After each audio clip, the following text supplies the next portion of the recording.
Kemudian yang perlu kita kenali lagi adalah adjacent ya, atau tetangga pada graf berarah. Ya. Jadi graf berarah ya tentunya graf yang ada tanda panahnya di sisinya.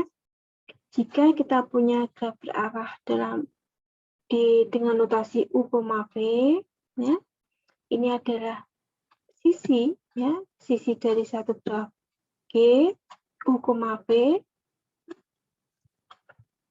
Dan ini merupakan sisi berarah, maka U dikatakan bertetangga dengan V, ya, dan V juga dikatakan bertetangga dengan U. Nah, ini sebenarnya sama dengan tetangga pada graf tidak berarah. Hanya untuk graf berarah, maka titik U disebut sebagai titik awal, dan V disebut sebagai terminal atau simpul akhir, ya. Jadi U adalah titik awal atau simpul awal, V adalah simpul akhir dari tepi UV. Nah, untuk satu loop, ya, maka titik awal dan titik terminalnya sama. Nah, pada graf sisi berarah, ya, kalau pada graf tidak berarah tadi, derajat itu memperlihatkan berapakah tepi yang terhubung dengannya. Nah, pada berarah, ya, pada graf berarah, kita bisa katakan sebagai in degree dan out degree, ya. Jadi istilahnya mungkin derajat masuk dari simpul dan derajat keluar dari simpul. Ya karena apa? Ya karena pada graf berarah tepinya itu ada tanda panahnya, ya.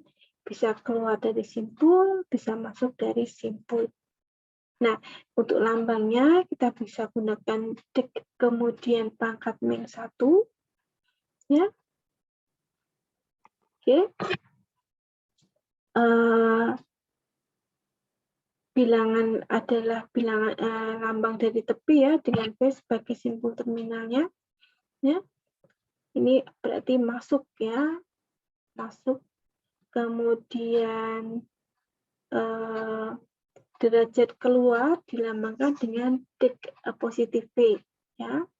Ini adalah jumlah sisi ya, dengan V sebagai simpul awalnya, ya, berarti keluar, ya. Jadi kalau yang ini tadi, dik negatif tadi, itu masuk, ya. Masuk berarti apa? Berarti simpul V itu merupakan simpul terminalnya, ya. Jadi ada satu sisi yang ujung terminalnya di V, maka dianggap kalau kita lihat dari simpul V itu merupakan degree negatif ya, degree pangkat min, ya, ini untuk simpul yang masuk. Kemudian degree pangkat plus ini untuk simpul yang keluar, ya. Nah, kita lihat untuk sebuah loop, ya, pada sebuah simpul itu akan memberikan kontribusi 1 untuk masuk dan derajat keluar dari simpul ini. Kita perhatikan contohnya. Kita perhatikan contohnya pada banyaknya simpul 1, 2, 3, 4 ada 4 ya. Kemudian banyaknya tepi 1, 2, 3, 4, 5, 6 dan loop ini 7. Banyak tepi atau 7. Ada 7 ya. Kemudian derajat tiap simpulnya. Simpul A untuk derajat yang masuk ada, jadi derajat yang masuk berarti A ini merupakan terminal. 1, 2, 3 ya. Degree pangkat min ya, atau derajat masuknya ada 3. Derajat keluarnya ada enggak? Nah, karena ini ada gelang, maka A ini juga merupakan titik awal ya, sehingga derajat keluar dari A juga ada nilainya 1. Ya. Oke. Jadi pada simpul gelang dia akan memberi kontribusi baik masuk maupun keluar. Kemudian untuk B, degree masuknya, ya, derajat masuknya ada 1 saja.